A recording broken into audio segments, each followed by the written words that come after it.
ก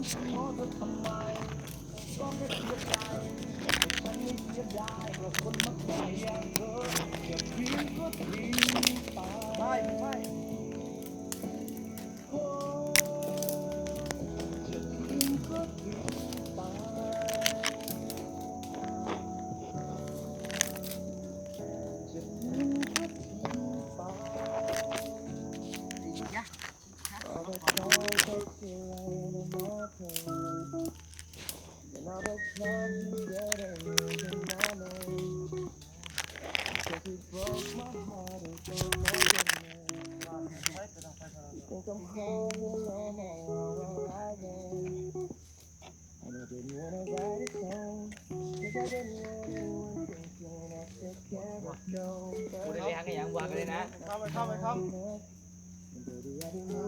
ขึ้นไปยิงไหมครับอยู่ไหน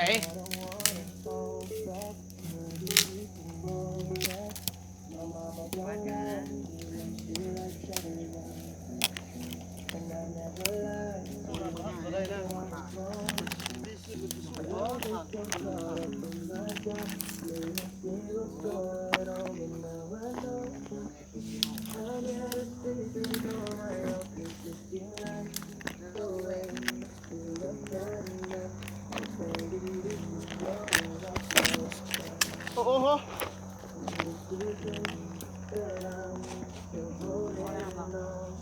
พอละ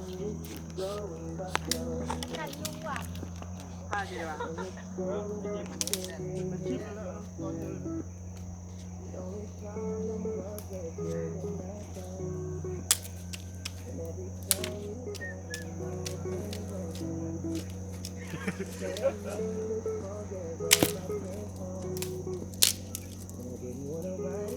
ยแต่มองเจอลูกอุ้ยซ่อนเยี่ยมไปเลย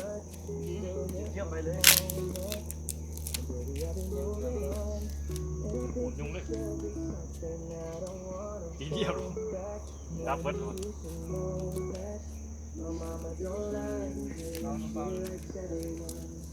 พอเลยทะเล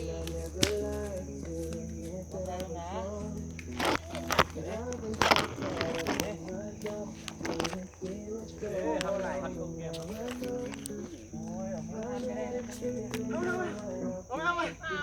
มาเอามือน้ำบอกเป็นละตัวบ้ามันก็หักบ่ได้มันจะบ่หักเขาแง่มันแล้วเสียใจแล้วโอ้ยกดตัดไฟมาไอ้เดียย่าเราเชื่อแม่นาคสิบ่ะปูไม่หวานเอาจีเซ็งโกนหันเอาละโอ้ยกูยันสับมือมึงได้เนาะอ๋อแกงนิ้วนึงเด้อได้ซิมเพิ่มได้เดี๋ยวกูกินเองวะมีใหญ่ไปเถอะใหญ่สุดละตัวนั้นนะใหญ่ดิมือกูป่วยนี่เนาะ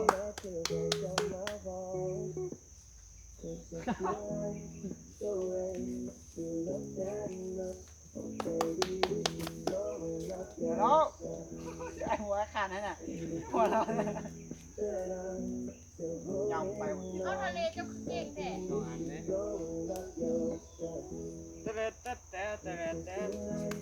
No way No way No way ไล่สด เห็นบอกเขาจะเห็นถูก ไล่สดวะ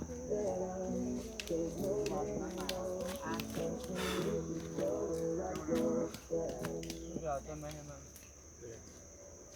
ไล่ข้ามเป็นยังเดี๋ยวเราไล่สดมึงเงินเป็น